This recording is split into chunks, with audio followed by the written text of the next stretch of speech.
ওবায়দুল কাদের বলে দিয়েছেন করোনার কারণে শিক্ষা প্রতিষ্ঠান বন্ধ রাখা হয় নাই, তাদের গতি রক্ষার জন্য বাংলাদেশের শিক্ষা ব্যবস্থাকে ধ্বংস করার পায়তারা করা হচ্ছে।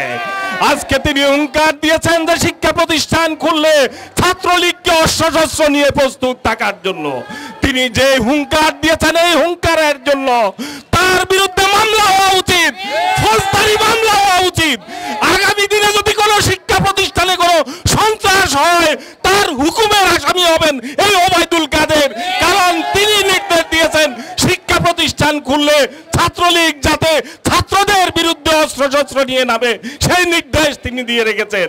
তাদের ভয় হচ্ছে তাদের পায়ের নিচে কোনো মাটি নাই, তারা এই চুরি করে ভোট ডাকাতি করে, এটি একটি ডাকাত সরকার ক্ষমতায় আছে, ভোট ডাকাতির মাধ্যমে গদি দখল করে আছে।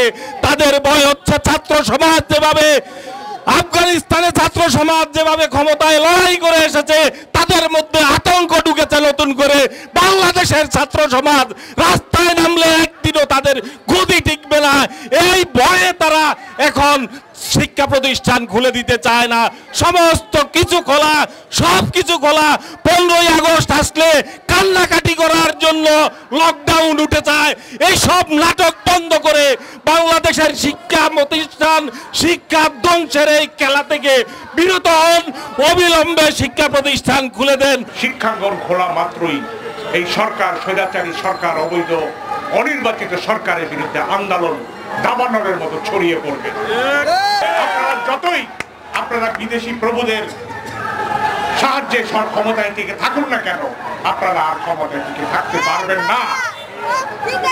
সরকার প্রধানের প্রলাপ যে বলছেন, শহীদ প্রেসিডেন্ট জিয়াউর রহমানের নামে, বেগম খালেদা জিয়ার নামে, দেশনায়ক তারেক রহমানের নামে যেসব কথাবার্তা বলছেন, এতে করে মনে হয় যে এই প্রলাপের বুঝি শেষ প্রলাপ হয় কিনা আল্লাহ জানে।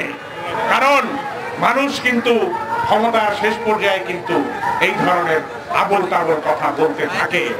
আমরা আপনার আবল তাবল কথার কোনো গুরুত্ব দেই না, আর কোনো গুরুত্ব দেই না। আমাদের গুরুত্ব শুধু এক জায়গায়, এই সরকারকে বিদায় করতে হবে। এই বাংলাদেশের উপর নাজেল হওয়া এই ফ্যাসিবাদী সরকারের বিদায়ের জন্য সর্বাত্মক সংগ্রামের প্রস্তুতি নেওয়ার জন্য বলছে। বাংলাদেশ হচ্ছে পৃথিবীর দ্বিতীয় দেশ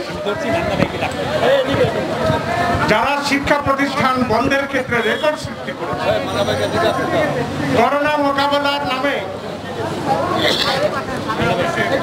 স্কুল, কলেজ, শিক্ষা প্রতিষ্ঠান সব বন্ধ করে দেবে এবং এই সরকার ছাত্র, শিক্ষক, অভিভাবকদেরকে প্রতিপক্ষ বানিয়ে ফেলেছে। তারা মনে করছে যে ছাত্র, শিক্ষক, অভিভাবকরা হচ্ছে সরকারের শত্রু, তাই তাদের জন্য শিক্ষাঙ্গন খুলে দেওয়ার অর্থ হচ্ছে সরকারের বিপদ থেকে আনা। সেই জন্য তারা শিক্ষা প্রতিষ্ঠান খুলছে না, বারবার টালবাহানা করছে, বলছে অফিস খুলবে, পর্যায়ক্রমে খুলবে, নানা ধরনের কথাবার্তা বলছে। বলছে 5%-এর নিচে যদি টিকার কাভারেজ না হয় তাহলে তারা শিক্ষা প্রতিষ্ঠান খুলবে না।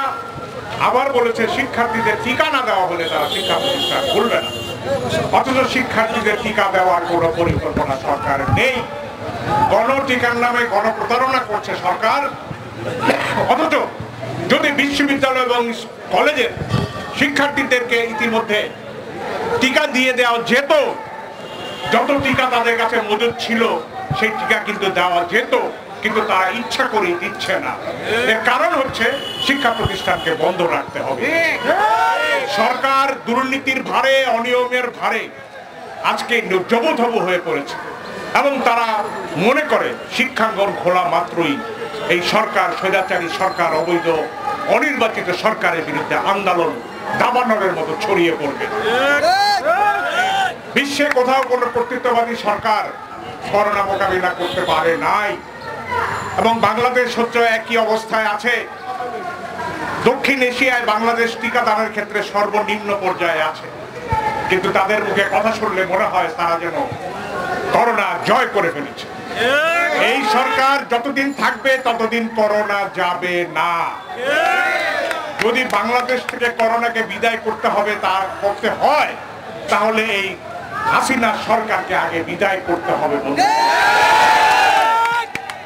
আমরা শিক্ষাঙ্গন খুলে দেওয়া এবং ছাত্র ছাত্রীদেরকে টিকা দেওয়ার অবিলম্বে শুরু করার দাবি জানাই এবং একই সঙ্গে এই বাংলাদেশের উপর নাজেল হওয়া এই ফ্যাসিবাদী সরকারের বিদায়ের জন্য সর্বাত্মক সংগ্রামের প্রস্তুতি নেওয়ার জন্য আমাদের চাকরি নাই, আমাদের পড়াশোনা নাই, আমাদের ভাত নাই, আমাদের গরিবদের কোনো কাছে কোনো সাহায্য পৌঁছার কোনো ব্যবস্থা নাই। এই সরকারকে ক্ষমতায় রাখা যায় না। আমরা আজকে একটি মত প্রকাশের জন্য এখানে দাঁড়িয়েছি। এই মত প্রকাশ হচ্ছে অবিলম্বে শিক্ষাঙ্গন খুলে দাও। মত প্রকাশের স্বাধীনতা মানে শুধু লেখালেখির স্বাধীনতা নয়। এই মানববন্ধনের মাধ্যমে আমরা একটা মত প্রকাশ করছি, ভোটের মাধ্যমেও কিন্তু আমরা মত প্রকাশ করি। বাংলাদেশের সমস্ত ধরনের মত প্রকাশের বিরুদ্ধে এই সরকার কালো আইন জারি করে রেখেছে, যখন খুশি তখন গ্রেফতার করছে। এই মত প্রকাশের স্বাধীনতার সংগ্রামী হচ্ছে এখন আমাদের জাতীয় মুক্তির সংগ্রাম। আমরা কথা বলতে চাই, আমরা নিরপেক্ষভাবে ভোট দিতে চাই, আমরা আমাদের সাংবিধানিক অধিকার পেতে চাই। অতএব এই অধিকার ফিরে পাওয়ার জন্য দুর্বার আন্দোলন ছাড়া কোনো উপায় নাই। আপনারা যতই আপনারা বিদেশি প্রভুদের সাহায্যে ক্ষমতায় টিকে থাকুন না কেন, আপনারা আর ক্ষমতায় টিকে থাকতে পারবেন না। সরকার প্রধানের প্রলাপ যে বলছেন, শহীদ প্রেসিডেন্ট জিয়াউর রহমানের নামে, বেগম খালেদা জিয়ার নামে, দেশনায়ক তারেক রহমানের নামে যেসব কথাবার্তা বলছেন, এতে করে মনে হয় যে এই প্রলাপের বুঝি শেষ প্রলাপ হয় কিনা আল্লাহ জানে। কারণ মানুষ কিন্তু ক্ষমতার শেষ পর্যায়ে কিন্তু এই ধরনের আবল তাবল কথা বলতে থাকে। আমরা আপনার আবল তাবল কথার কোনো গুরুত্ব দেই না, আর কোনো গুরুত্ব দেই না। আমাদের গুরুত্ব শুধু এক জায়গায়, এই সরকারকে বিদায় করতে হবে। শিক্ষা প্রতিষ্ঠান খুলে দেওয়া হলে ছাত্র, শিক্ষক, অভিভাবক একত্রিত হয়ে এদেশের গণতন্ত্র ফিরিয়ে আনার জন্য, মানুষের মৌলিক অধিকার ফিরিয়ে আনার জন্য লড়াই সংগ্রাম করবে। তাই শিক্ষা প্রতিষ্ঠান খুলে দেওয়া যাবে না। এই হলো এই বর্বর সরকারের সিদ্ধান্ত। কিন্তু প্রিয় ভাইরা, আজকে সারা বাংলাদেশের মানুষ শিক্ষা বাঁচাতে চায়, বাংলাদেশের মানুষ তাদের সন্তানদের লেখাপড়া নিশ্চিত করতে চায়। আর এই চাওয়াকে সমৃদ্ধ করে আমরা জাতীয় ছাত্র, শিক্ষক, অভিভাবক ফোরামের ব্যানারে আগামী দিনে দুর্বার আন্দোলন গড়ে তুলব, যে আন্দোলনের মধ্য দিয়ে আমাদের শিক্ষা ব্যবস্থা ফিরে আসবে, যে আন্দোলনের মধ্যে দিয়ে মানুষের মৌলিক অধিকার ফিরে আসবে, যে আন্দোলনের মধ্যে দিয়ে এই ভোটারবিহীন সরকারের পতন ঘটবে। আমি আর বক্তব্য না বাড়িয়ে আপনারা যারা এসছেন সবাইকে আবারও অভিনন্দন এবং শুভেচ্ছা জানিয়ে আগামী দিনে আমাদের পাশে আপনারা থাকবেন এই আহ্বান জানিয়ে আমি আমার বক্তব্য শেষ করছি। আসসালামু আলাইকুম।